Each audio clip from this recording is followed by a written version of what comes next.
ఉన్నది ఊడగొట్టడంలో రేవంత్ను మించినోడు లేడు. రాష్ట్రంలో అన్ని రంగాలను ఆగం పట్టించిన ఘనుడియన. అసలే ఐసీయూలో ఉన్న రియల్ ఎస్టేట్ రంగాన్ని డైరెక్ట్గా నరకానికి పంపించేశాడు రేవంత్. ధరలు ఛార్జీలు అడ్డగోలుగా పెంచేసి అటువైపు ఎవరు కన్నెత్తి చూడకుండా చేశాడు. ఆదాయం పిండుకునే ఆదుర్దాలో అసలుకే ఎసురు పెట్టిండు రేవంత్ మహాశయుడు.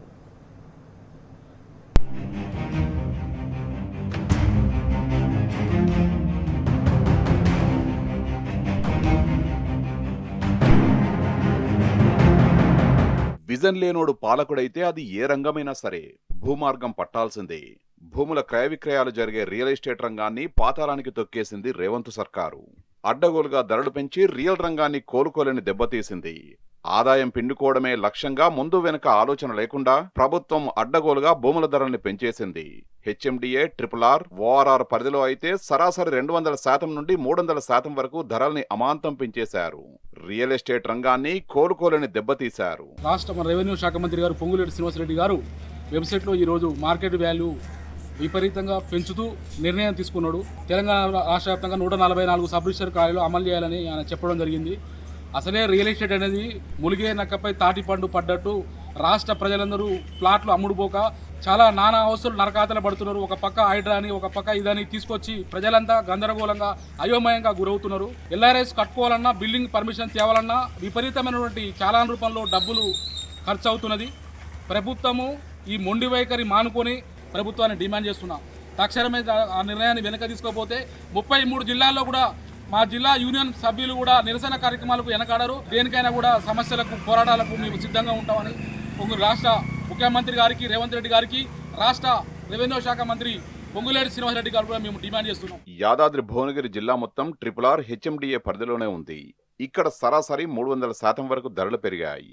బీబీనగర్లో సవరించిన ధరల ప్రకారం ఎకరా భూమి వాల్యూ 1,80,00,000. భువనగిరిలో గజం రేటు 60,000 రూపాయలు పెరిగింది.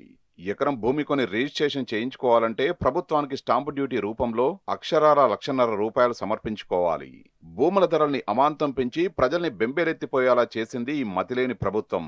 ఆడపిల్లల పెళ్లిళ్ల కోసమో, పిల్లల చదువుల కోసమో, ఎమర్జెన్సీ అవసరానికో, కొన్న రేటుకో భూమి అమ్ముకుందామనుకున్నా అంత రేటు పెట్టి కొనేవారేరి. 4-5 రెట్లు స్టాంపు డ్యూటీ ఛార్జీలు పెరగడంతో రిజిస్ట్రేషన్లు చేయించుకునేవారే లేరు.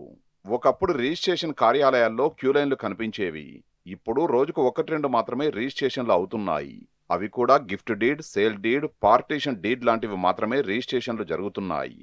ఆదాయం లేక, ఉపాధి లేక రోడ్డున పడ్డారు డాక్యుమెంట్ రైటర్స్. రియల్ ఎస్టేట్ చేసే వాళ్ల పరిస్థితి మరీ దారుణం. భూముల ధరల్ని 4 ఇంతలు పెంచడం వల్లే స్టాంపు డ్యూటీతో పాటు LRS ఛార్జీలు, పర్మిషన్ ఛార్జీలు కూడా అమాంతం పెరిగాయని జనం మొత్తుకుంటున్నారు. ఇప్పుడు ఈ పరిస్థితిలో ఉన్న రియల్ ఎస్టేట్ లేని పరిస్థితిలో మార్కెట్ వాల్యూ పెంచేసి ప్రజలకు ఎనలేని పెనుభారం సృష్టించింది. తెలంగాణ ప్రభుత్వం ఉన్నప్పుడు రియల్ ఎస్టేట్కు అంతో ఇంతో నడిచేది. ఈ కాంగ్రెస్ గవర్నమెంట్ వచ్చినాక ఉన్న రియల్ ఎస్టేట్ మొత్తం పడిపోయింది. దాంతోడు ఈ వాల్యుయేషన్స్ పెంచేసరికి ఇక మేము ఇక్కడ మడిగల కిరాయి కట్టే పరిస్థితి కూడా కనిపిస్తలేదు. ఈ రోజు నుంచి నిన్న మొన్న కొద్దిగా అటు ఇటు రియల్ ఎస్టేట్ కొద్దిగా భూములు రేట్లు పెంచుతునేసరికి జనం ఒకరో ఇద్దరు వచ్చారు పలసగా. ఇక రేట్లు పెరినాక అసలు ఈరోజు ఒక్క కస్టమర్ కాదు కదా, ఒక డాక్యుమెంట్ కూడా రిజిస్ట్రేషన్ చేసే పరిస్థితి కూడా లేదు ఇక్కడ. దయచేసి గమనించి ఈ భూముల యొక్క విలువలు సవరించి కొంచెం ప్రజలకు చేరువలో ఉండాలని మేము కోరుకుంటున్నాం. ఈ రాష్ట్రంలో నడుస్తున్నది తుగ్లక్ సర్కారు. 2.5 ఏళ్లుగా కాంగ్రెస్ సర్కారు తీసుకుంటున్నవన్నీ అర్థం పర్థం లేని నిర్ణయాలే. రేవంత్ రెడ్డి తెచ్చిన హైడ్రా వల్ల రియల్ ఎస్టేట్ రంగం దారుణంగా కుప్పకూలింది. ప్లాట్లు, సాగు భూములు అమ్మేవారు ఉన్నా కొనేవారు కనిపించడం లేదు. ఇప్పుడున్న పరిస్థితుల్లో ఎవరి దగ్గర లిక్విడ్ క్యాష్ లేదు. కాంగ్రెస్ ప్రభుత్వం వచ్చాక ఒక్కడి కూడా కొత్త వెంచర్లు వెలిసిన దాఖలాలు లేవు. ప్రభుత్వ అనాలోచిత నిర్ణయాలతో అన్ని రంగాలు కుంటుపడ్డాయి. డబ్బు రొటేషన్ అనేది గగనమైంది. రియల్ ఎస్టేట్ రంగంపై ఆధారపడి బతుకుతున్న వందలాది ఏజెంట్ల కుటుంబాలు రోడ్డున పడ్డాయి. ఆదాయం లేక వారి కుటుంబాలు చిన్నభిన్నమయ్యాయి. డాక్యుమెంట్ రైటర్లు, దస్తావేజు షాపుల్లో పనిచేసే వారికి ఉపాధి లేదు. ఏడు పొక్కటే తక్కువ. ఈ ప్రభుత్వం వచ్చినప్పటి నుంచి మొదట LRS అని చెప్పేసి సామాన్యులకు కొంచెం భయగాంతలను చేసిరు. తర్వాత హైడ్రా వల్ల కూడా కొంచెం FTL బఫర్ జోన్ వల్ల ప్రజలు భయపడి ఫ్లాట్లు కొనడం కానీ, ఇల్లులు కొనడం కానీ ఏది చేయట్లేరు. మళ్ళీ ఇదన్నీ నడుస్తుండగానే మళ్ళీ మార్కెట్ విలువలు పెంచారు. మార్కెట్ విలువలు పెరగడం వల్ల చాలాన్స్ ఎక్కువ అవుతున్నాయి. అందులో ఒకటి ఎక్కువ అమ్ముడు పోకుండా రియల్ ఎస్టేట్ అనేది తగ్గిపోయింది. అందుకని మా దగ్గర ఉన్న ఎంప్లాయీస్ కూడా కొంతమంది జీతాలు ఇవ్వలేని పరిస్థితి వల్ల మేము మున్సిపల్ ట్యాక్స్ కట్టలేక మాకు కూడా ఇబ్బంది అవుతుంది.